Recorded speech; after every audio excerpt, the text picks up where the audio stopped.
rocking with another episode of Front of the Class Real Stories from Real Educators. Today, with us is Kathy Schmidt. Kathy, how would you introduce yourself to other folks in the education world? What it is that you're working on these days? All right. Well, hey, everyone. As Spencer said, my name's Kathy, and currently I am working and teaching in middle school, teaching sixth and seventh grade English in Casablanca, Morocco.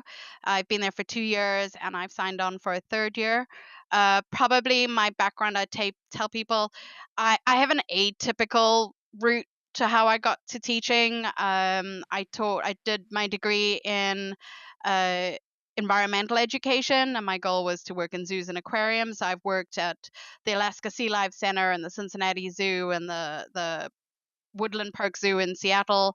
But you couldn't really get a permanent position there. So then I did something else, and then I became a dive instructor, and then I did something else. And then I've been teaching online for like, gosh, 10, 12 years. And then somehow I fell into, opened up a shiny door, and there was Morocco, and been teaching there in classroom for the 2 years, like I mentioned. And yeah, I've just done my master's through Moreland, completed that just a month ago, and preparing for another year of middle school. So, There's so many fun things that we could explore there, but the one thing I am not going to let you get off the hook of is just like the yada yada yada. Oh, I just this magic shiny door, and I opened it, and all of a sudden I'm teaching in Morocco. How did that happen? How did that come about? Were you already teaching? Like you mentioned, you were teaching online prior. Was this the first time you went and taught back in the classroom in 10 years? And why Morocco? And why that time? How did that magic door finally get opened? well, I have taught in the classroom. Like I taught for 3 years in Korea, but that was 2001 to 2004. So, 20, 21 years ago. And I had been teaching with VIP Kid, Fluent B, Book Nook, all of those different companies. So I'd been teaching online for a good 10 years with them. And then there was just some life changes in my life, and I needed to find another job, leave the situation I was in. And I was actually going to go to China because I have a bachelor's degree, but at the time I didn't have a teacher's license or anything. And I put my resume up on good old Dave's ESL Cafe, which used to be the go-to back in the day, in the good old days. And next minute, I got an email from the head of school in Morocco saying, "Hey, someone sent us your resume. Can we interview you?" And I'm like, okay. And then we were chatting, and then I had an interview with the other head of school, the primary side, and they just said, "We think you'd be a great fit for sixth grade English and actually seventh grade earth sciences," which I was super excited about because my degree is environmental education. And they're like, "Can you be here in a month?" And I was like, okay. And showed up on August 18th, 2023 in Morocco. And yeah, it's been life changing. And Um, and you just signed on for a 3rd year, Yeah, so I it must signed be on going for a well third year. It's must going be very going well. well for all parties. So can you share a little bit, for a couple directions here, but first, can you share a little bit about Morocco? Had you ever been there before? And can you paint a picture to folks who have maybe never been there of, what maybe has surprised you the positive or maybe also surprised you to the negative, and why are you staying for a 3rd year? Well, ironically, actually, because I used to work on cruise ships, and we had docked in Casablanca a few times. So I had been to Casablanca before, probably 3 or 4 times. And so it was sort of, I don't know, weird. I can't think of the word, serendipitous that I ended up in Casablanca. And it's amazing. The people are incredible. They're very friendly. The food surprised me a bit. I expected a lot more spice and a lot more difference, but you get something like the chicken pastilla, and it's chicken in flaky pastry, but then they put cinnamon and sugar on, which is really confusing to your taste buds. And they use a lot of cumin and everything, so it's subtle spices. But the food surprised me. It's amazing, but it's definitely very different. There is a heavy religious sort of feel there, but the call to prayer every morning and every evening is one of my favorite things. I love hearing it, and there's sort of a peace when that happens. Um, Experiencing Ramadan every year is quite an experience. And I've tried to fast when my students are fasting. I can't last as long as they do. But it's, part of the culture. So I always try and experience that with them. Um, Morocco it's beautiful. It has so many differences. I've gone riding a dromedary camel in the Sahara. I never thought I would do that. It was on my bucket list, got to do it. Tangier up north, which is they speak Spanish up there, along with the other multitude of languages that the people speak in Morocco, is my favorite city. I've also been briefly to Fez, to Marrakesh, which was just insane for so much in Marrakesh. But the art, the culture, it's incredible, and it has this because it's had the French and the Spanish and the Portuguese influence. It's influenced their entire culture, but it's still unique at the same time. So I think that would be what I would say.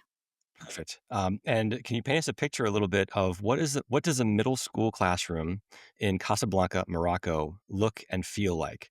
And also, what's the makeup of the students? How big is the class? Where are these students coming from? Are they all international? Are they all local? Can you paint us a little bit of a picture of if we were in your shoes, staring out at the faces in your classroom? What does that room look like? My class with sixth and seventh grade, it varies between 16 to 24 students. A majority of them are Moroccan. It is a private school, so they come from the upper class. But I've had a Syrian student who actually just returned to Syria. I usually have 2 to 3 Chinese students in every class. I have students that are Moroccan, but they only speak French. So you have to, go with that. I've also have some German students in my class. I have some American students, from usually kids from the teachers there. So it's a very you can have probably, I would say, 5 to 10 different countries in one class sometimes. It's usually Moroccan with 3 or 4 or 5 others within the classroom, but it's super multilingual, it's super multinational, and there's a huge variety of cultural differences that you have to navigate and make sure and things like that. Like, I just had one student where I would ask a question and he'd go, "What?" And I'd say, "Well, hang on. Okay, let me just double check. When you talk to your mom, is that how you say it?" And he says, "Well, I say it in derision." I'm like, "Okay, do that." And then I said to the other kids, "How do you translate that?" And they went, "What?" And I'm like, "Okay, so let's maybe work on tone." I think that's what's missing. But you have to think about that. Like, he's literally saying what he'd say to his mom, but he's missing the tone. So there's a lot of cultural interactions that I have to work on. 100%, yes. And what do you love about that particular school, that place, those students, et cetera, to make you sign on and say yes for a third year? The kids, as enthusiastic, we'll use that adjective, as they can be. They are phenomenal. They are very kind. They're very caring. Uh, they can be a handful in so many ways, but ultimately they're good kids. And it's just the challenge, the cultural challenge that fascinates me. The masters that I did for Moreland was multilingual learners, and it's just sort of given me more drive to try and figure out how to tailor my classes for multilingual students, because so many resources are for monolingual or bilingual, and now you have to, when I make my exams, I have to do English and French, English and Chinese, English and German. Like, you make it, then you have to do the IEP exams, the differentiated exams. So you're probably making for one exam 5 to 6 different exams. But it's a fascinating challenge. So we'll see if I can handle one more year of fascinating challenges and go from there. Yeah, I would say that is a lot. And you already shared the one example of the tone Yes. of you're trying to get it. Was that how you'd speak to your mom? And it sounds like actually, yes, just maybe not in the same tone. Yes. But you mentioned the fascinating challenge of a multilingual room. Can you just share a little bit more about like any crazy stories of how have you approached that in maybe a good way or a way that failed? Or I'd imagine also there's probably some if I'm putting myself in your shoes in that world, I imagine there's sometimes like that tone question where there might be two students talking and you don't know what they're saying and you're like, are you? like, are we talking trash right now? Like, what are you saying? So, like, can you share a little bit more about what that challenge has been like, and maybe how you've some examples of how you've handled that? Oh, absolutely. Especially in my Chinese students, for example, will totally agree with this. Like Chinese, for example, you could be talking to your friend or to your parent, but it could sound like, "What did you just say to your mom?" Because it sounds aggressive, but it's not. My students are very quick to point out if any other student has said a bad word. They're quite happy to throw their colleague under the bus right there. They're like, "She said a bad word. He said a bad word," and so I sometimes I can tell from the tone. I'm like, "No, I know what you said," and the it's yeah, it's just it's super interesting and super challenging, and I think, for example, I had one kid, 6th grade, only spoke French when he arrived this year, and I've really tried it from last year to this year, and then now to next year. I'm kinda He's sort of an inspiration for my multilingual differentiation. He spoke almost no English, couldn't write it. I did have someone from learning support twice a week that would sit with him. I would have the kids be a buddy system now and then when I'd be like, "Hey, Spencer, could you talk to Adam and translate that for him?" And sometimes they'd be like, "No, wait, Adam, do you understand? Do you have a question?" Something like that. And by the end of it, by our last exam, he wrote the exam completely in English. There was a French exam which the testing teacher had aside, and he looked at it afterwards to double check he had it right. And then by the end of it, he was putting his hand up and answering. He did a debate. It was a very basic debate, but he did a debate, and I was so proud of him. And his mum would actually message me going, "Please, could you talk to him because he only behaves in your class. He only listens in your class because the other classes he couldn't understand." But I was taking the time and focusing and being like, "Okay, do you get it? Do we need to go somewhere else? Do we need to do this?" So that's one I would say.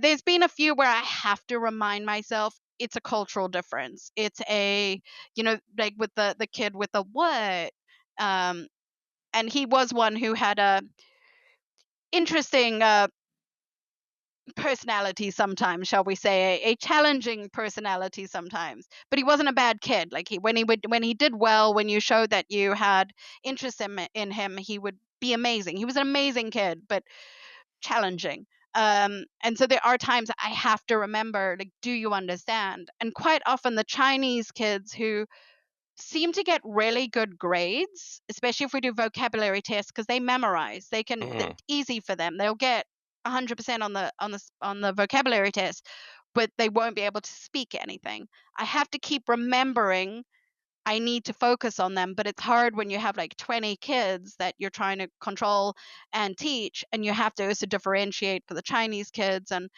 but I Yeah, that's a had lot. two Chinese kids that we had to do end of year presentation, and one of them I said, okay, you guys can work together. One can do the slides, one can do the actual presentation. And I was certain the girl would do the presentation and the boy would do the slides because he never spoke in class, never, not even in China when he was in the Chinese class apparently. And he did the presentation, and the whole class was just like, "You speak?" And he did a great job. I mean, he had some basic mistakes, but he did an amazing job. And I told the Chinese teacher, and he did it again in Chinese class. And she was like, "What? Where did that come from?" And so he'd been absorbing it the entire time, but he was just slow to process it.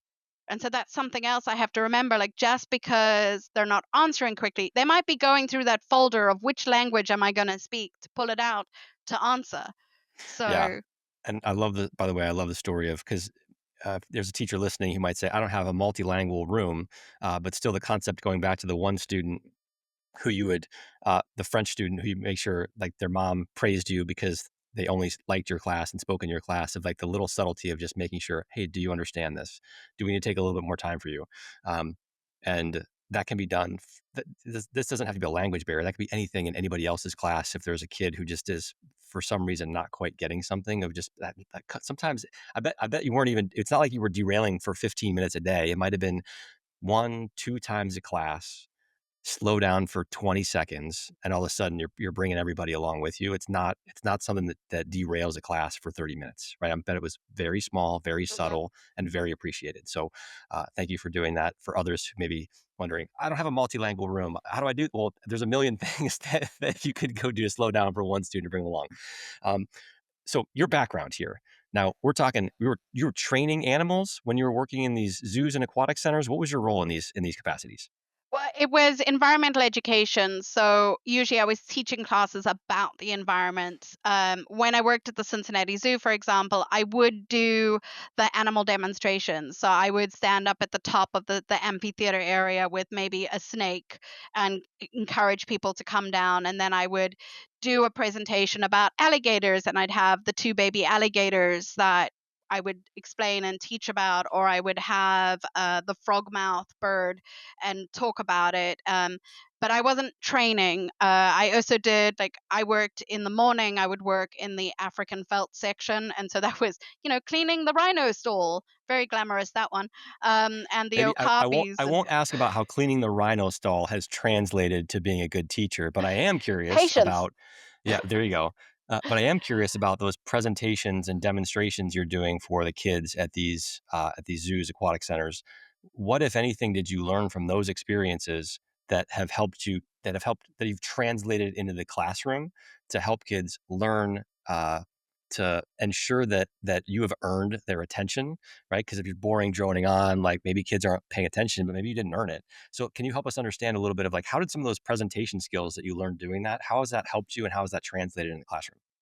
Well, definitely when you're teaching with something like a live animal, not just a prop, you have to stay calm because you don't want to freak out the animal. And you Mm. also have to engage the audience. It does help to be like, here, I have a snake or a baby alligator or something like that.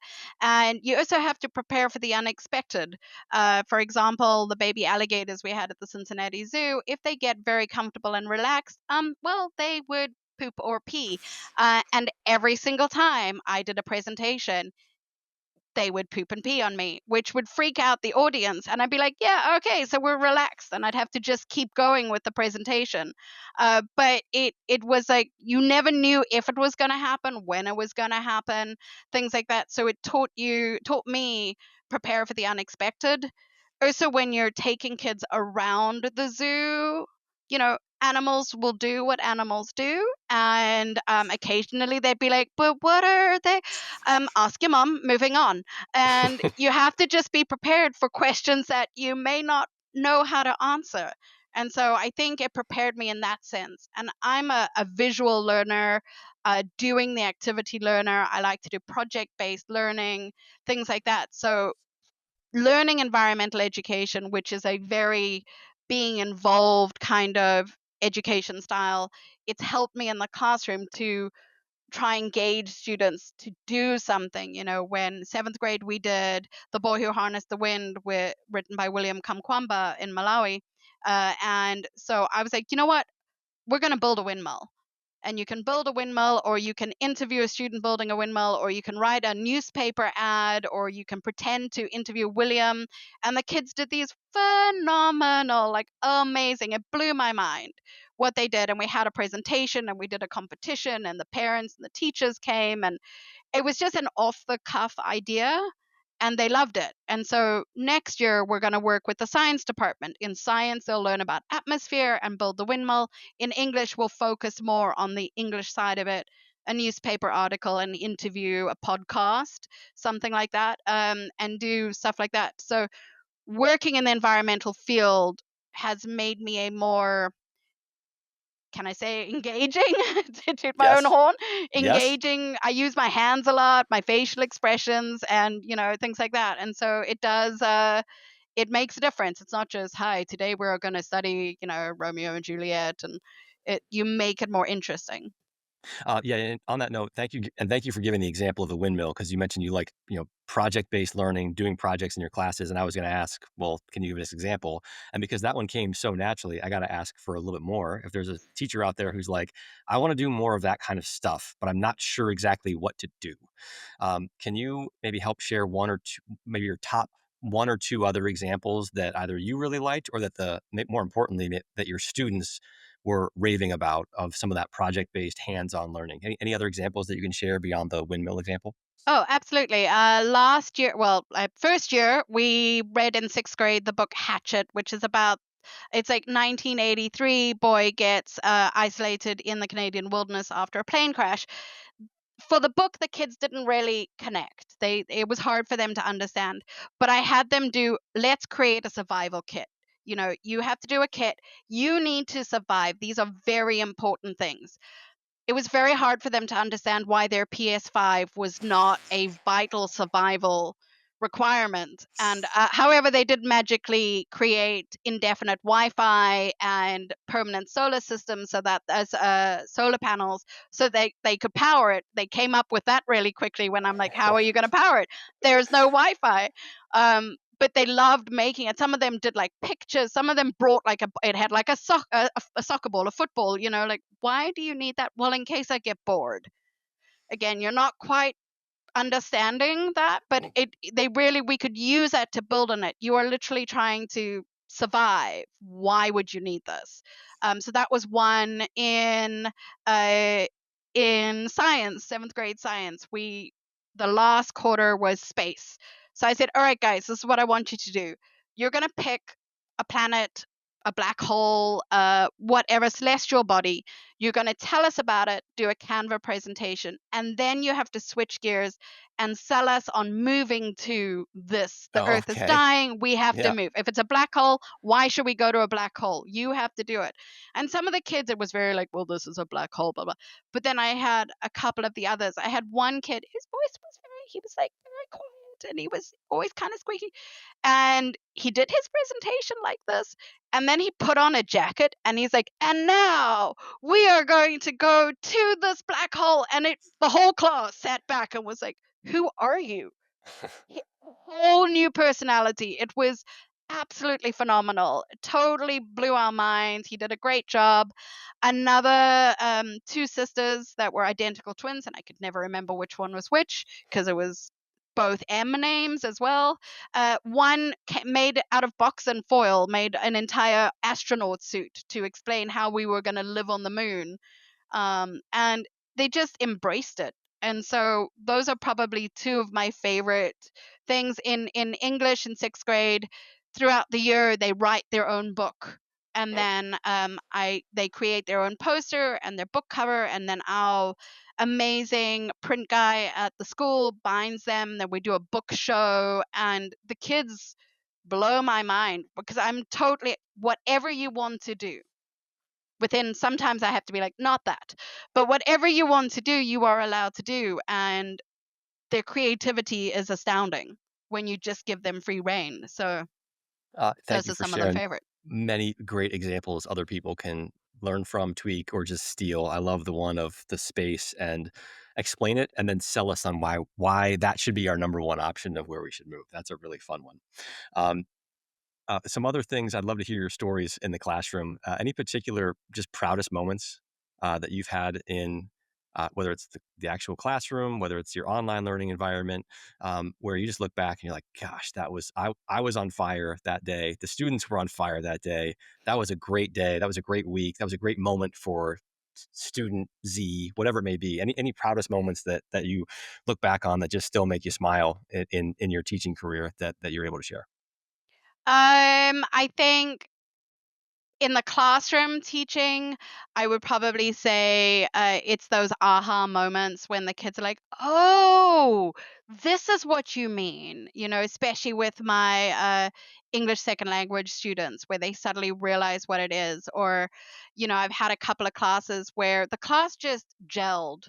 You know, I've been fighting with them for weeks, and then one day it's like something clicked with one of my seventh grade classes this year. We had Actually, one yeah, day. I'd like to hear a little bit Uh-huh. more about this, especially if you just prefaced like things are not rough maybe for weeks, and then all of a sudden they clicked. Can you share a little bit more about like what was rough? Are you pulling your hair out at week 3 of like what is going on here? What am I going to do with this class? And like, what's your like? Because it's easy to just gloss over like, oh, for weeks it was a rough experience, but like when you're in week 3 of a rough experience, it feels like it's never ending, right? So can you share a little bit more about like what's going through your head? Things are not clicking, and then like Is there anything you can point to of like how did it click? What happened? Well, with this particular 7th grade class, I had taught them 6th grade the year before as well, and there were a lot of strong personalities in my class, and they all wanted to vie for attention. The hormones are getting up there in their teen years, and it's like, guys, can we just if we can just get through this, we can play a game, we can do a debate, can we just get through this? And it was like pulling teeth. I just couldn't get them to focus, and they'd be like, well, like, don't do this. Why are you always so angry? And I'm like, because I just need to let me get through this. You guys, when we do it, you get through it very quickly. Um, and I was just like, just one, give me one day. And I don't know if the planets aligned or what it was. This one day we came in and we got through all our material. We had a class discussion. We did a class debate.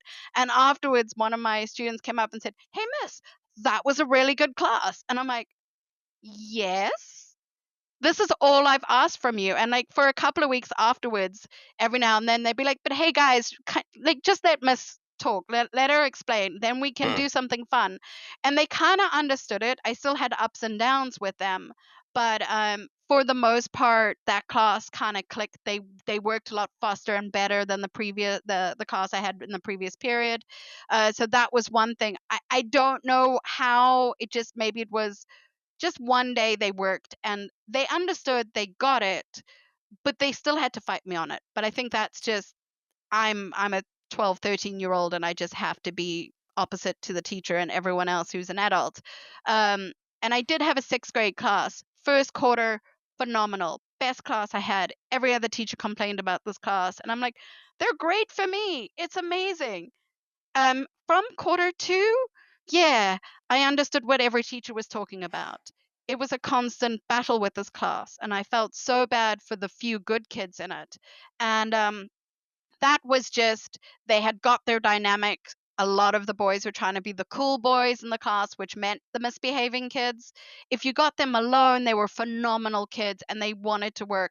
But the minute you put them back into the social setting, it was like a class full of class clowns and just had to be opposite and had to be. So I think it was just sort of that age, that grouping. We try to move some students around. You try things like, I'm going to take points off, I'm going to give you points, we're going to play a game, we're not going to play a game. And some days it works, some days it doesn't. I'm still trying to learn not to beat myself up about it. um, as long as I get most of my material through to the kids at this point, that's what I'm focusing on. Yeah, and on that note, when it just feels like you're not making progress, or like we made progress today, I mean, we're getting somewhere, and then the next 2 days, you're like, wow, we took 3 steps backwards. Gosh, when you're in that kind of roller coaster, and it doesn't feel like you're getting to where you want to go. How do you handle that? Like, how do you bounce back? When you feel like you got somewhere, and then the next day you go to class and you're like, geez, I was wrong. We're going way backwards again. How do you bounce back? How do you stay sane in those experiences? Because this is not something that's unique to you, right? Like, so how do you kind of center yourself and control yourself and keep pressing on and trying to get to where you're trying to get to? Yeah, how do you stay sane? I'm a teacher. I'm not sure if I am sane. But it's really hard sometimes. There are days where I've cried in the classroom or the students have left and I'm just like, "Oh my gosh." And I've had some students is the ones I've said to them like, "The reason I'm getting angry is because you're so amazing. And if you just put the amount of effort in your work that you put into your attitude, you would be the top of this grade. You would head towards IB, International Baccalaureate, for 11th and 12th grade. You could do it. You're phenomenal." And it's so frustrating to me. And the kids do have moments where they're like, "Yeah, I'm sorry, miss," like things like that. And it's then I have a kid who brings me flowers at the end of the year with a note that says, "Thank you so much for being there for me in and out of the classroom." I have kids that come and only feel safe in my classroom at lunchtime and want to stay in my classroom with me. Kids that I don't even teach. I taught them once my first year, and they come and they give me a hug every time they see me, and they're like, "You're just like my mom," or things like that. Or I do a round, "Where in the world is Miss Kathy?" Because I've been to over 70 countries, and so I get a picture, and they have to guess where I am, and they get really disappointed when I just don't have time to prep it. And they're like, but Miss Kathy, like, we need to know where in the world is you. How about if we try and give you one and you have to guess where you're supposed to be? And they start wanting to interact. So moments like that, it's those moments that make me go, "Aw," that's why I do it. And I say on this note, how at the end of a year, especially when there's in any given year, there can be ups and downs and twists and turns and all kinds of this. How at the end of the year do you look back and think, did I do a great job this year? Did I do a good job? Did I do okay? What do I, what did I do really well that I want to keep doing more of? Where was I not so hot that I want to change? Like how do you kind of work through all of that for yourself and kind of judge your own performance for the year and what you want to do more of and what you want to do less of? Well, like using my French student as an example, where he went from zero to debate, still not perfect, but on his way. Those are moments which I kind of go, ah, okay. Or where the kids who were particularly challenging come up and say, I just want to say thank you. And I appreciate you. And that those are the times where I'm like, oh, I did actually get through to them. They just made it very difficult. And there's times where I'm like, I have to try work on stay calm, don't react, stay calm, don't react. That's one of my hardest things that I want to work on, because there are times where you're just like, oh, you're my third class today, which is difficult, and I can't do it anymore. But I think that just their reactions at the end of the year, when they're not trying to score free points from me and they just genuinely are, thank you. Yeah, the number of thank yous, that could be a good metric. The number of genuine thank yous, not the ones Genuine, yeah. that you're fishing for. Yeah. Um, what are there any teachers that you this is an opportunity to shout out to anybody who you think is doing a great job. Any teachers you work with now, have worked with in the past, maybe had when you were going through school, who you just thought did a great job? And what do you did you or do you most appreciate about that particular teacher? So this is an opportunity now. You just talked about kids showing their appreciation for you. Let's talk about appreciation that you have for another teacher. Anyone stand out and why? Okay, well, I think from my own schooling career, I would probably say my seventh grade teacher, Mr. Warden. He was phenomenal. He had a great sense of humor. He kept us focused. And I always remember him. And also, I had a history teacher in high school who literally taught me how to write essays, because our exams were like write three page essays. And he really helped me focus and learn how to write essays. And that was still pen and paper. We didn't have computers then. And I think at the moment, I would probably say the principal, our new principal we had for middle school this year, she was my mentor for Moreland through the Teach Now program. And I've gone into her office a countless number of times just going, oh, I just don't know what to do. And she's like, breathe and smile. And she's like, she's really wanting to focus on giving us the support we need. That if there's a student causing issues, she'll just pull them out, because we need to teach. We can't manage one kid and have 20 kids miss out, and she's really there to give us support. And I have my co-teacher with seventh grade in English, Sarah. She's from Australia. She's phenomenal with making curriculum and coming up with these phenomenal ideas for what we're teaching in English. And she's worked really well with me with creating the curriculum. She only teaches one seventh grade class. I teach two. I came up with the basic framework. She came up with a lot of the material we used within it, and has been a phenomenal support in that thing. Just having a teacher to kind of bounce ideas off. And we are both the middle school teachers. So, you know, in August before next year, we're going to meet up and focus on seventh grade, and then look at sixth grade and look at eighth grade and figure out how we can balance so we have this flow through middle school, preparing them for high school. And yeah, I would probably say Yeah. those guys. Hi, well, appreciation for both all those people you just mentioned. Because when people are doing it right, I always say like we should say thank you for doing it right. Um, Absolutely. and you glossed over something as well right there that I want to highlight. Of sometimes when you're in that moment of frustration, sometimes the most trite, cliched answer is the right answer. Just like that principle shared with you of just breathe and smile. All Mhm. right. Here we go. We're back. Yeah. Sometimes it can be that simple if you allow it to be that simple to turn your bad class into let's go. Let's get back after it again. A couple more rapid fire, quick hitter Okay. questions here as we look to wrap up. For a teacher who maybe let's just say for argument's sake, maybe you're about to go to your third year in this same Mhm. school in Morocco.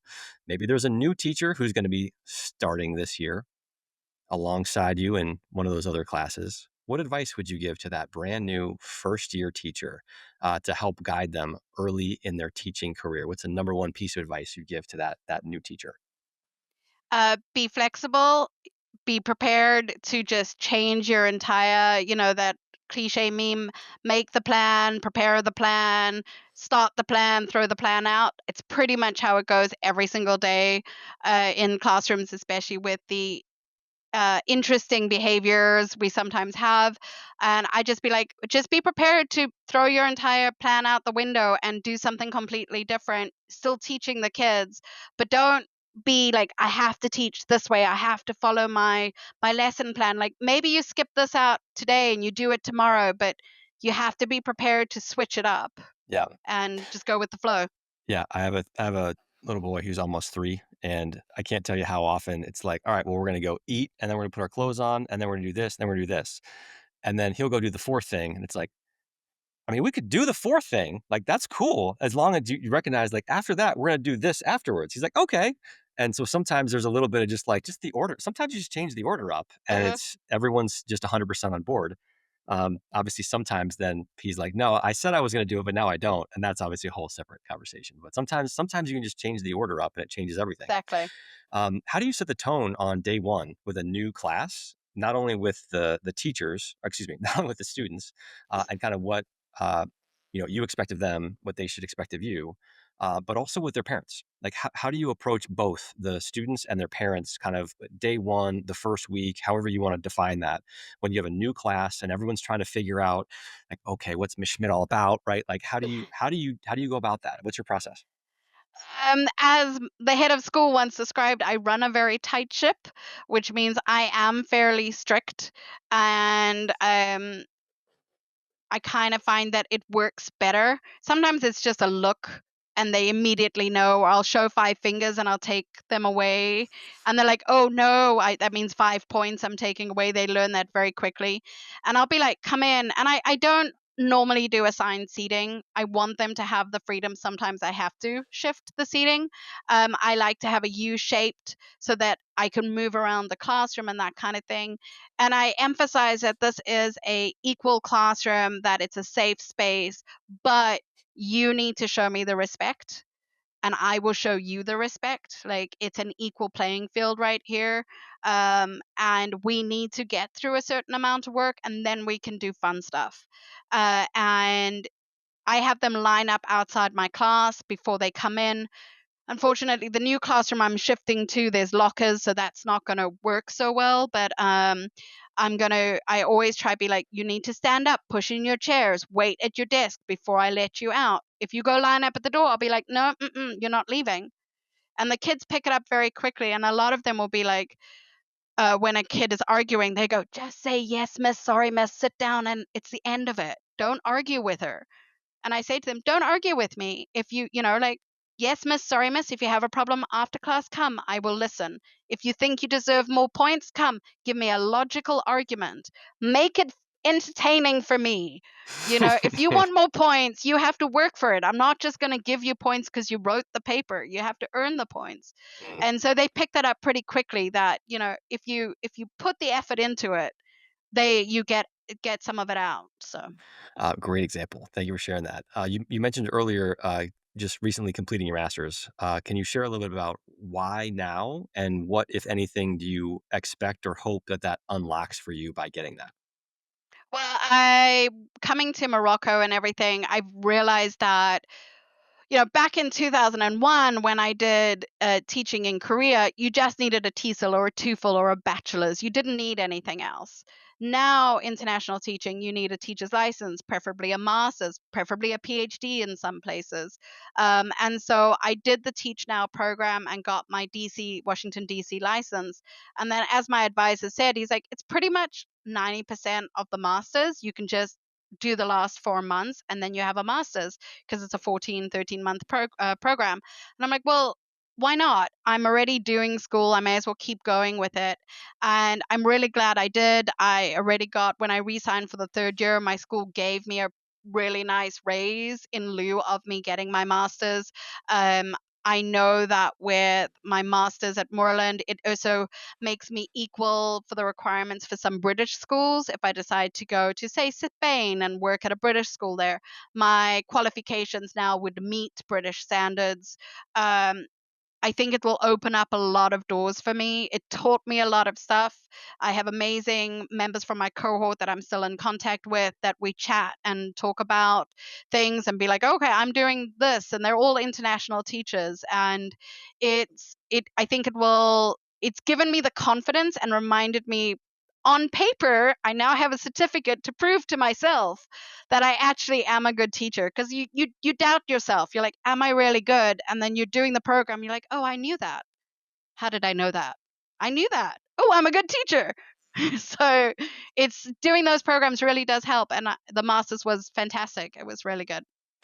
And how, if at all, are you and your school approaching AI in the classroom? Are you using it? Are you shying away from it? And how is it at its most simple? How is it impacting kind of the way kids are learning in your classroom these days versus maybe other teachers who have been in that school for 3, 4, 5, 6, 7, a little bit longer? So how are you approaching AI, and how is that changing how kids are learning these days?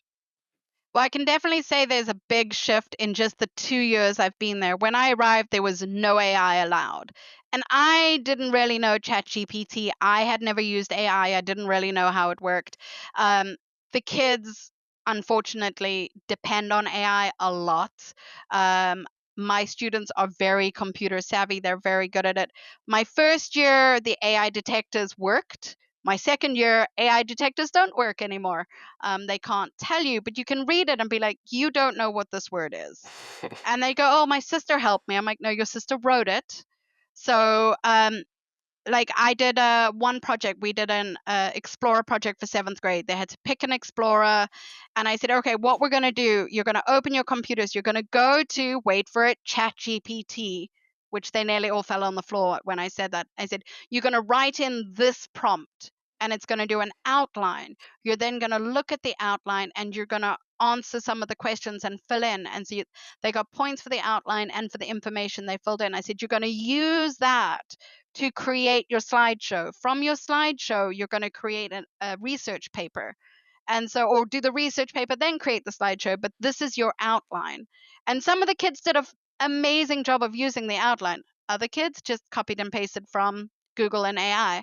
But we're heading in the direction of it's a tool, not a crutch. And so I am taking some of the Moreland PDs on AI to try learn how to use it better. Um, it is an amazing tool. I'm not going to lie. It helps me with some of my lesson planning. But yeah, it is something that's happening. And I try explain to the kids, in my day, I had to use books called encyclopedias. Yeah. And heaven forbid my co-student was using the one I needed, I had to wait until that book was available. And you can see the comprehension is like, wait, what? Yeah. How? What about computers? I'm like, we didn't have computers in my day. And so trying to teach them that, like, in the good old days, it was this. This is the new encyclopedia, but be prepared, it's not always correct. Yep. Uh, So and what to you is the single best thing about this profession? What do you love about it? the hugs, the smiles, the light bulbs going off, you know, just on the days they all listen to me, that's my happy day. The day we get through stuff, the day we have fun, the day they let me score at football and they were like, small stuff like that. We were actually like, these kids are amazing and it's an amazing profession and it's hard and it's difficult and it's frustrating and it's incredibly empowering and incredible at the same time. So you And, love it and you hate it, but you do it anyway.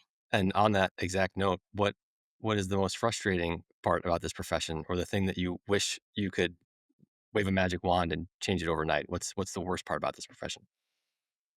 Overbearing parents Mm. that, kind of go, but my little Jimmy would never do that. And so that would be one where I wish the parents worked with teachers versus blamed teachers.